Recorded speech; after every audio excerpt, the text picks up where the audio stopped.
one more, maybe it's like you always think of better ways to express ideas, or I do. I try to. And I was just thinking of this the whole ethnicity thing, and it made me reflect as well on another thing that I do. When you're a faculty member, you have to serve on teach classes, do your research, and then also serve on various committees to help the university run.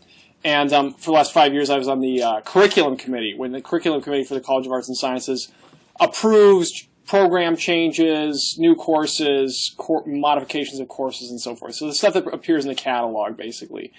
And it's kind of not that exciting a committee because you're just basically looking to make sure, like, what does 5 credits mean, and does this course, they check the boxes right and so forth. But a kind of a cool thing recently was that there's a new diversity requirement that the College of Arts and Sciences has put in place, and yes, you have to get 3 credits in a course that has the D marking on it, right? You have to get VLPA, and I know some people said they're in this class to get the VLPA credit, and you have to get INS, right, and what is it, NW Natural World or whatever, and these various kinds of requirements from the College of Arts and Sciences, and so diversity has just been added.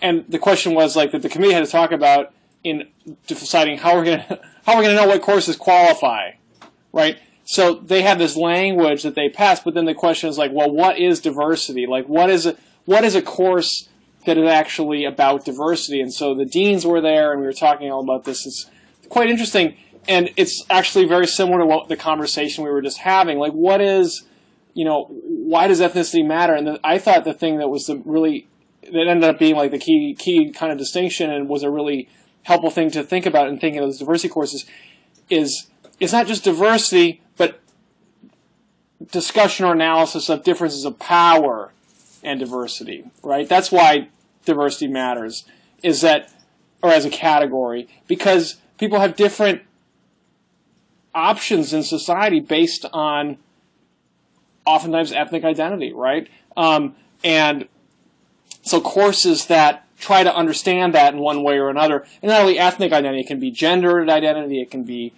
regional identity, it can be sexual identity, all these kinds of things that in one way or another figure in the kinds of value judgments we consciously or unconsciously make about people based on questions of identity.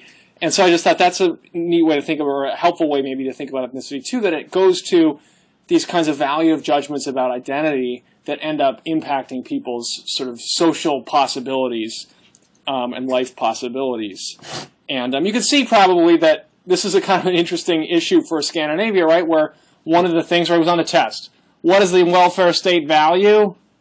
This idea of universality of access, right, this kind of equal treatment. Everyone should have the resources they need to do what they want to do in the society. Well, what happens when that's what you say, but in practice, that's not the way it works, right? Those are some conflicts that people can spend a lot of time thinking about and struggling with, and in a way, this is an issue that we can think of as relevant to our novel here today. So that's just to kind of sum up some of the things that we were talking about there. Before we turn to some of these issues of ethnicity and so forth, I don't want to put the cart before the horse. We talked a little bit about Carl and Assad and Rose last time as our principal characters, but I thought it might be helpful to begin a little bit with just sort of putting some pieces in place about the novel, about what is the structure here? What are we dealing with in terms of the literary features of the novel? What are the events? What's the organization? How is the thing told or organized as a story? Is there like some aspect of genre that's helpful to understand what's going on here? So what I'd like to do is just begin by talking to people sitting next to you.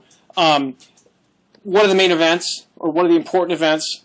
And then what would you say in terms of subgenre? Is there something to be said about the novel that helps us understand it better in terms of our categories in Totoroff for other things we've talked about in terms of thinking of the genre of crime fiction on the whole, and then these kinds of subgenre distinctions: thriller, whodunit, police procedural, and so forth. So those are the two questions: event and an argument for the relevant terms with respect to genre.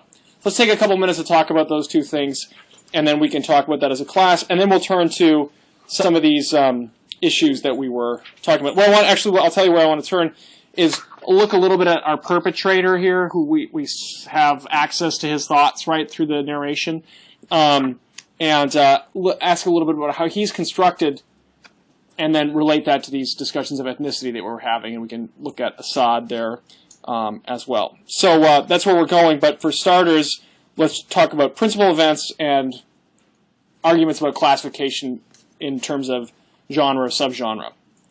Okay. Go ahead.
It's not like they're ethnic.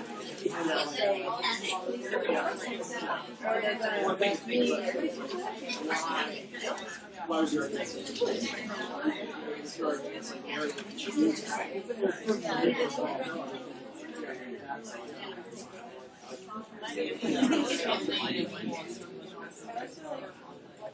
All right, let's get started here. So the question was about principal events, and then talk about the structure of the novel. And maybe we just start with the events. And it's not the most interesting task to kind of list out what's going on, but it's helpful, I think, just in terms of getting a bigger sense of how the novel's developing. So.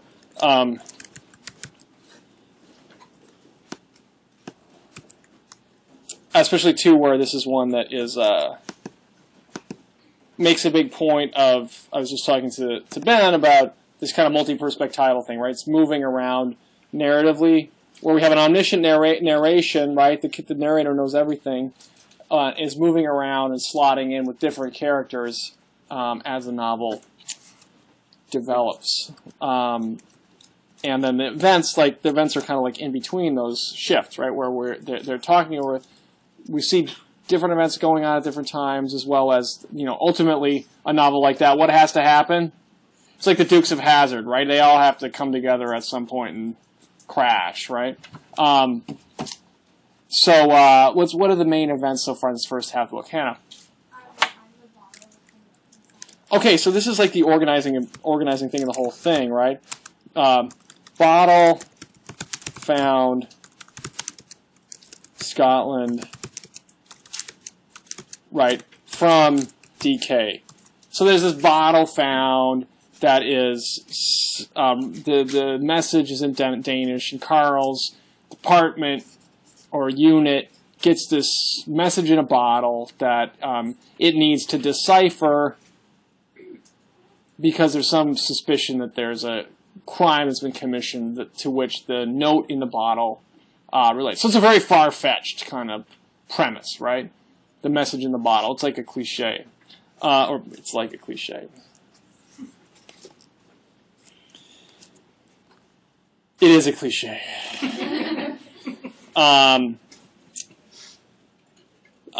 Yeah. So, yeah, but that's where it starts, right? Other thoughts or other events that matter here. Yeah.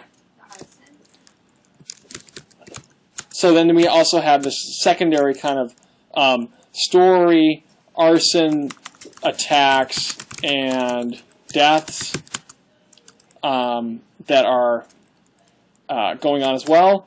And this is so. And what ties these together? This is like Department Q's case, right? Department Q's case, right? So different narrative lines really that are developing here. How are they intersect? Other ones. Kalina? Right. So then we have this kidnapping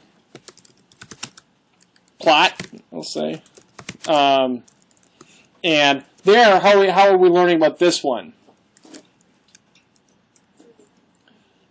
I mean, we get different kinds of information, but mainly it's like the perspective of the perpetrator, right? The perpetrator of the kidnappings, right? Where we see him basically commissioning or planning and preparing a kidnapping plot at the same time as he reflects on previous kidnappings that he has planned and undertaken. Right? So through this story, we have this kind of development of one plot, another plot line within the novel. Other ones here. Emily. Isabel and is his name Benjamin? Go for it. Keep going. Their argument, she sends her brother information about him, and he thinks he's getting caught. Okay, so Isabel here is this person who, relationship to, right, this is the perpetrator of these kidnappings, right? So it's kind of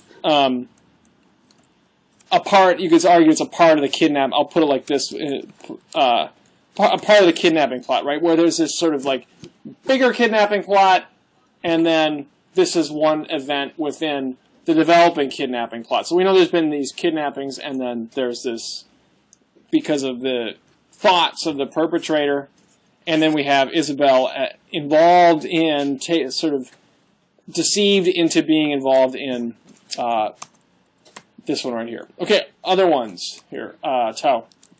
On the letter, they found out who wrote it. Okay, so this one then concerns identity of author, right, of the note. That's the question. Who wrote the note, or where did the note come from? Right? And so solving that, or resolving that issue is going to lead to an identification of the significance of the note. Jennifer? The deciding moment when the wife decides to break away from their relationship and goes through all his boxes. Okay, then we have, our perpetrator here, right?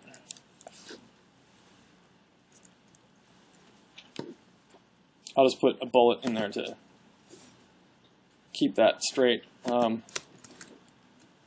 He's got a wife too, right? Wife.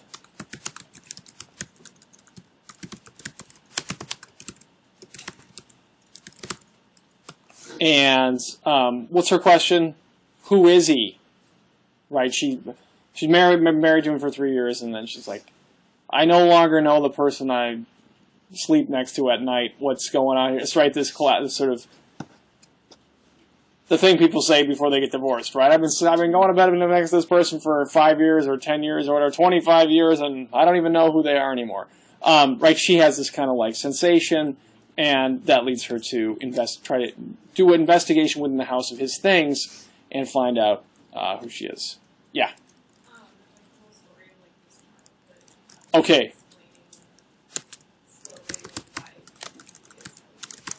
Okay, so story of Perp's childhood, right? So suddenly then it's not just her mere curiosity, right? But it's a means of telling the story of how he got to be the way he is, right? And what do we find back there? Trauma, right? I mean, more trauma. This another victim, another child harmed.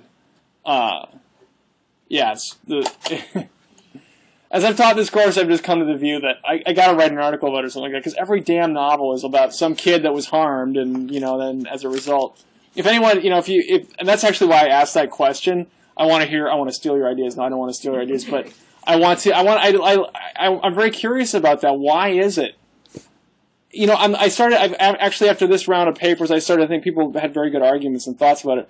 I started to think it's just an easy narrative device. It just is a convenient way to flesh out some reason, some motive for the crime.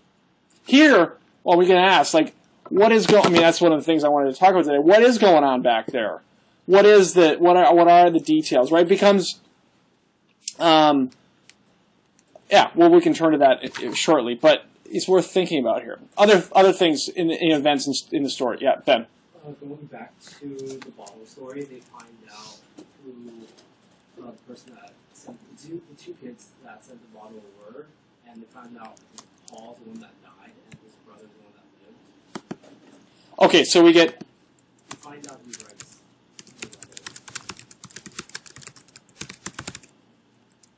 Identification of the author and his brother, right? So that we know suddenly that we get greater clarity about what is going on here. This is actually the schema I've used to organize these various stories is not very effective because I'm just outlining here, right? But what we really need is some kind of visual diagram because, right, we can see the stories are going to intersect. If you haven't gotten that far already, where that's a kidnapping plot in the past that's relevant to a kidnapping plot in the present, which involves Isabel, right? So that these kinds of events then, the whole thing, it's that the intersection of the stories that matter. It'd be nice to have a visual representation of that as well. They say, this kind of outlining, people notice PowerPoint slides. I'm not using slides right now, but it's one of the problems with PowerPoint slides or this kind of outlining stuff, the automatic outlining in a lot of Microsoft products. It's really visually impoverished where you want to show a more complex set of relationships, but then you get this hierarchical organization of points. Main point, subpoint, subpoint, subpoint.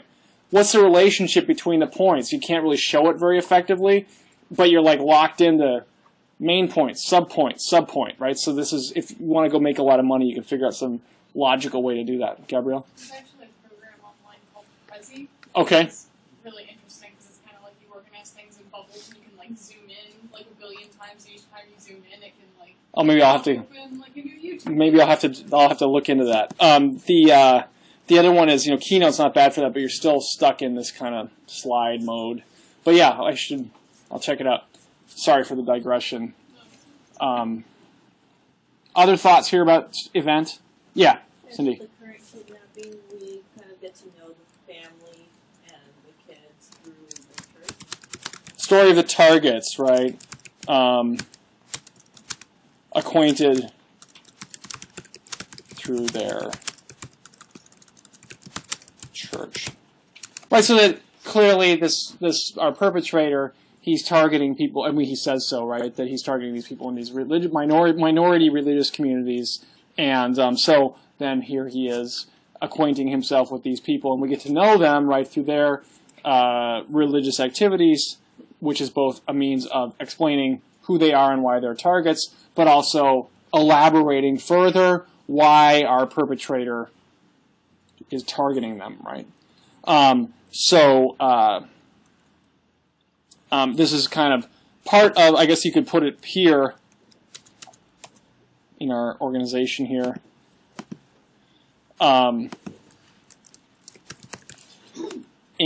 It's one more part of this developing kidnapping plot where,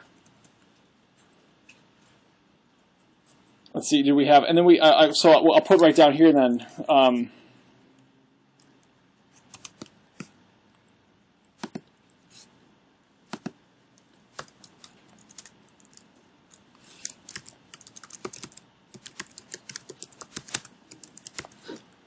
Right, so this is the intersection here.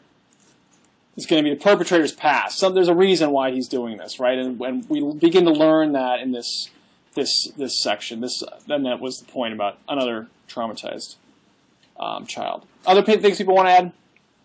Yeah, Nancy. Well, you have the comic relief of the relationship of Carl with Mona and with Rose and his ex-wife and his administrators, and that seems almost independent of the actual plot, other plots.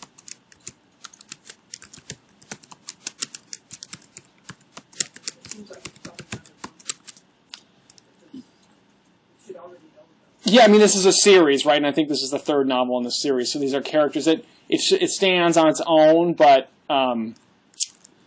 it's also part. And the reason I chose this third one is that first one is not good, I don't think. But so I want it's hard to get a good Danish novel, I find. The Finnish one is a little bit of a challenge too. There's lots of good Swedish ones, good Norwegian ones too, but. Anyway, that's I can tell you at another time. But anyway, so this was an attempt at getting one that this Olsen, Adler Olsen is very popular. Anyway, yeah, Susan. Well, I wonder, is there supposed to be a social commentary plot about the prevalence of large numbers of tiny religious cults that seem to reject everything this open society has to offer? Not so much because they don't trust it, but just because. I don't know why. Is there a history, a religious history of persecution in the past in the country, or is it just, it's an interesting study, and all these different groups that just do everything to stay away from anything official or yeah, so I think this is a novel that wants to raise that question, or we could ask, does it want to raise that question? I mean, ask it skeptically, right? Not necessarily assume, is it window dressing? Or is there some substance there? And I mean, Susan has put her finger on maybe what we would call the conflict there, the relationship between a small religious minorities, you could call them cults, and the mainstream, right? And I think one of the things you could say is this an allegory about religious difference, where this is one of the issues. This is one of the ways to come back to our earlier discussion about ethnicity. That's one of the ways that ethnicity gets talked about, religious difference. Right? That a secular country like Denmark, which actually has a state church, right, but is secular in terms of the basic beliefs of the people.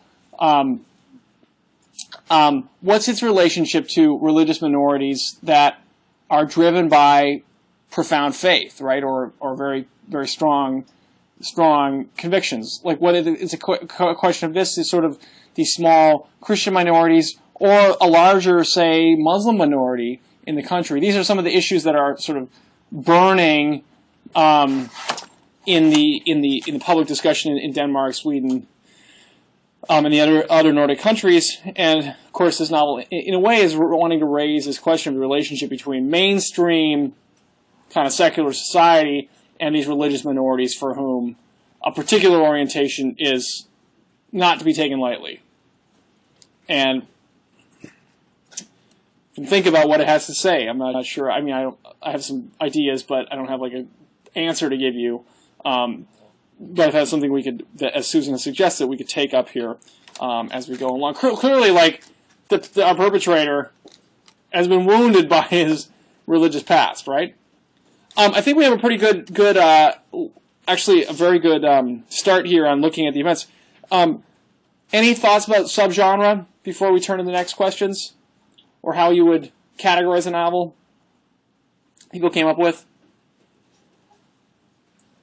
Yeah, Austin. It's kind of all three of them. It's a whodunit and it's a thriller and it's a police procedural mixed in one. Right. I mean, what's the whodunit aspect?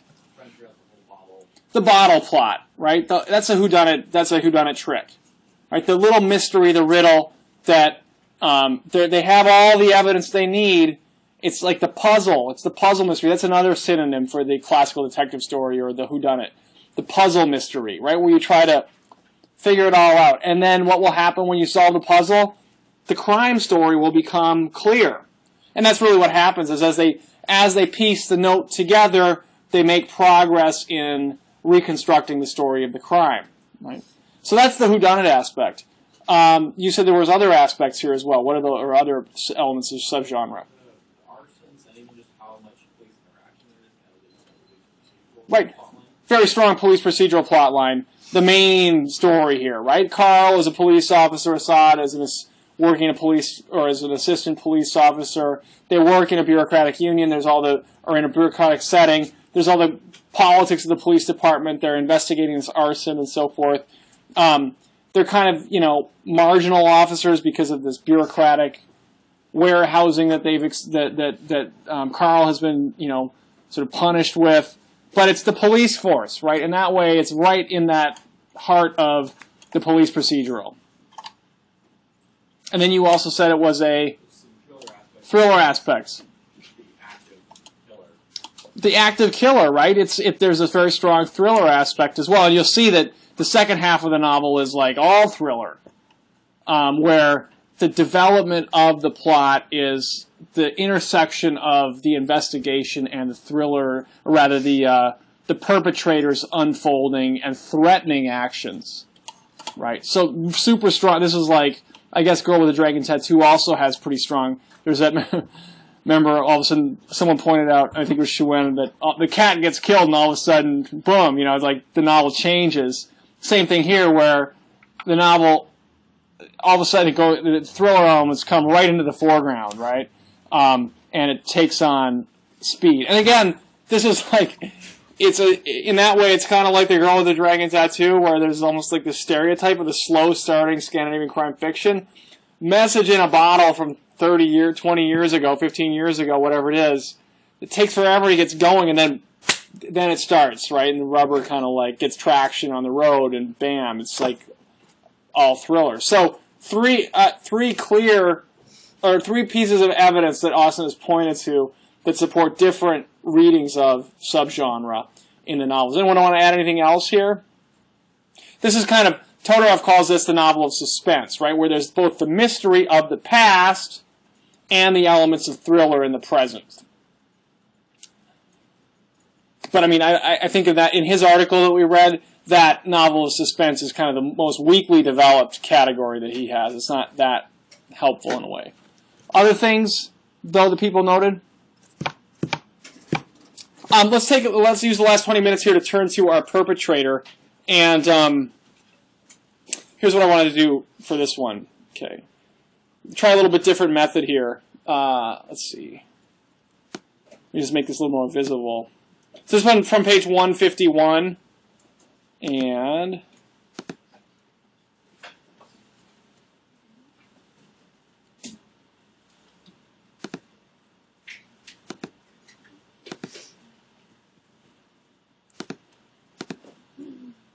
so here's the, this is just a passage I took from this kind of like where,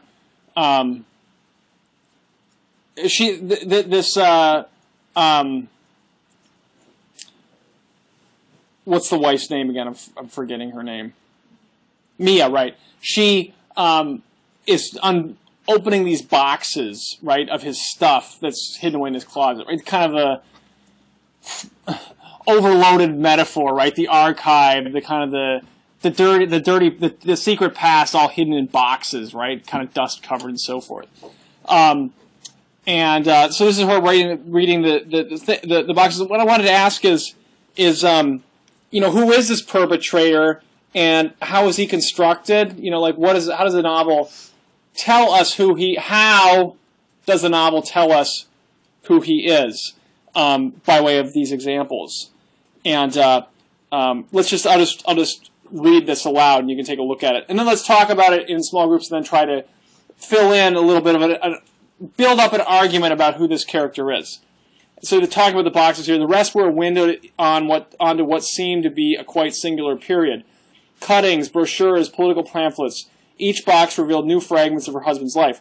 Together they formed a picture of a disgraced and damaged individual becoming at once a mirror image and the diametrical opposite of his father. The sailor suit made way for the hippie coat, combat jacket, Palestinian scarf, the latter pulled up in front of his face when circumstances dictated. He was a chameleon. This is then there should be an ellipsis in there, but anyway. He was a chameleon in control of his colors. She saw that now. Take a second to talk about this, and just like you to push on that evidence and try to say, how is this novel constructing this character? What's important about him?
Okay, let's hear what people had to say. I'm eager to hear what people say because I heard some interesting comments as I was walking around, eavesdropping on people. Yeah, Hannah. Just the part about the chameleon, how it says he's a chameleon in control of his colors, kind of shows that he only shows Mia what she wants or what he wants to show her, and then he just hides the rest. So she doesn't really know who he is. In a way, it's like Solander, right? What is the purpose of her appearance? It both reveals and conceals, right? I think one of the arguments we kind of explored was that it's a way of keeping people at a distance, right? And here we see that her point here, he's a chameleon in control of her colors, is something in control of his colors is something like this idea that the appearance masks and hides rather than revealing, right? Or if we think of the kind of expressionist idea of the self as this idea of that what is on my inside is shown by my personal appearance, right? Versus the other way, like that kind of idea of the body as a kind of a habitus or something like that. What I am, that it's a ever changing kind of disguise that conceals from others what is internal to me. Right? So this is one way. This is certainly part of what's going on here, and he seems to be much more she's suggesting the latter, concealing the appearance as a disguise. Yeah, Cassie.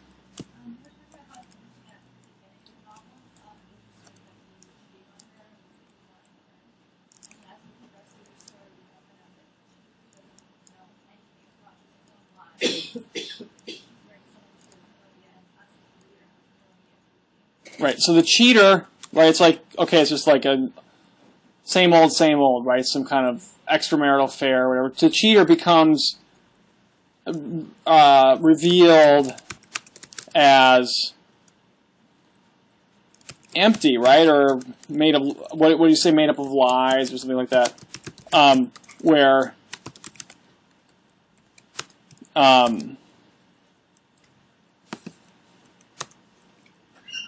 like to be a cheater is to have an identity, right? I'm a cheater. And I do these things and that's like who I am. Whereas this is like, cheating is just one more part of a broader kind of, another strategy. That is to deceive and exploit and use, but you know it doesn't have to be cheating on a partner, say. So this is, you know, the cheating is like one part of the whole picture, you could say, I guess. Yeah. Other thoughts here? Sharon. Yeah. So manipulative. What do we mean by manipulative?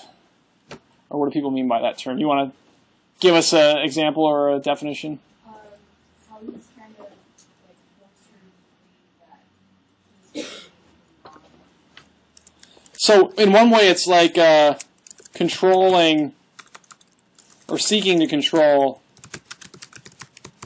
others' thoughts, feelings.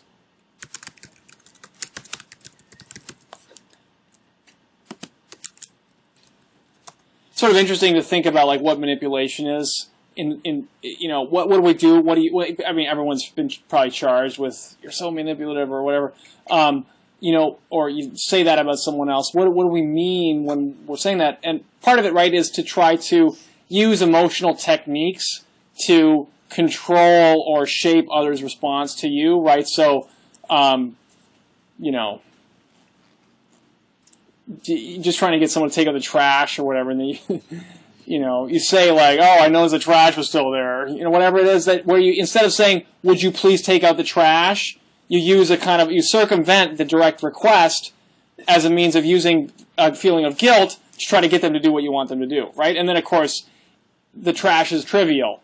When it comes to bigger issues than manipulation, it can be much more complicated, right? But this is something where he's a control person trying to put people in places that benefit him by way of shaping their feelings or inducing feelings in them that benefit him, right? So, I mean, part of the problem. I mean, why is manipulation? Why is that a negative? We all do it all the time, right? Why is that a negative? Why do we have such a negative association with it? Part of it, I mean, you could say it's deceptive. Instead of asking directly for something, that you don't, right? You work around it. It's amazing, actually. Give it a try. Sometimes next time you're feeling like you're going to guilt someone or something. Happens a lot of times, I think, in my life at least, in commercial relationships. I'm in the university for a reason. I'm not like a good salesperson, but you know, like where you want something from someone, like in a commercial setting, you're like, instead of directly asking them, right? You're like, oh, you know, you go through all the pleasantries and so forth, and oh, what do you think about this or that? Well, you don't. Instead of saying, I would like you to give me that for that price, you dance around it, right? And or you know, I want you to take this product back right now because it's faulty, and I want you to take it back. Thanks for working with me on this. You know, like instead of just you work around it, right? What maybe because you feel uncomfortable or whatever it is. But we don't like that because it's indirect. People like, I mean, of course, we're often indirect, but there's a notion of honesty in request that manipulation avoids. So this is part of the issue here. This is like a dishonest person who we never know what he wants. Tao? The thing is, calculating and working based in details, right, on the process of his plan, and he mind the smallest detail, but sometimes things get Which is really like engineering details or something like that. That everything is like very carefully planned, calculating engineering details, so that there's no sorts of everything has a purpose, or is made to have a purpose. Sarah? Can I go to that too? It's obviously very intelligent in the way that he does manage to compartmentalize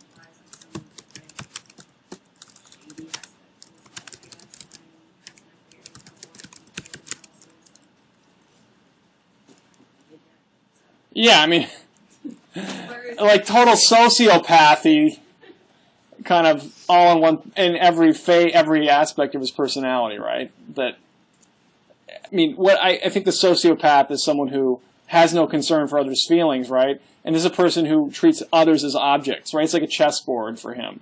And this is, of course, if one of the basic ethical principles of, we could say, like modern life is treat others as ends, not as means. This is someone who treats no one as an end and everyone as a means, right? And in fact, right, we learn, makes his money by treating them as means. Right? So, it's like the ultimate where you've taken people and you're buying and selling them to make your living. Ben? Gains the trust of his victims, and kind of going off what you said, he has really good attention to detail, like calculates everything out, and everything goes according to like his plan of what he's going to do exactly. Like when he makes the phone call, he knows exactly what he wants, and has exact. Yeah, so it's like the caricature of someone who's able to put a plan in place that's under his complete control, right? That nothing is a contingency, everything is gamed out and worked out and effective. Kathleen? I would say at the same time that like all of these things are true of him. At the same point, at this point in his life, he seems to be starting to slip up. I mean, he's underestimated the control he has over his wife. He miscalculated with Isabel, and with the son that he kidnapped, who he didn't chloroform first and attacked him. So I mean, while he is all these things, he's clearly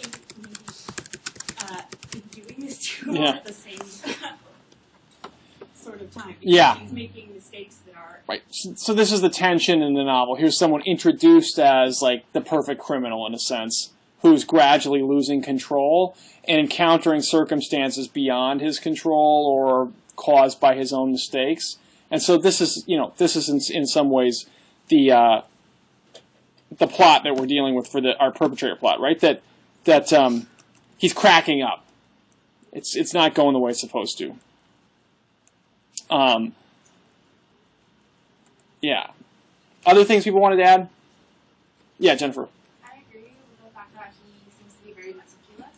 Uh-huh. The first thought I had of him is that he came off as extremely competent and almost like an impenetrable man. That's what he finished. Right. So But he's now. it's like this it's hubris, right? I mean, this is a more kind of valorizing way to put it, right? That this is like the fall. It's a fall. It's a novel about a fall. The fall of the perfect criminal or whatever, who goes too far, too ambitious. That would be one way to think about it. That was the kind of the question we're going to end on here, which was just, where's that noise coming from? So someone was, that was a phone? Okay. Oh, okay. Speaking of, huh?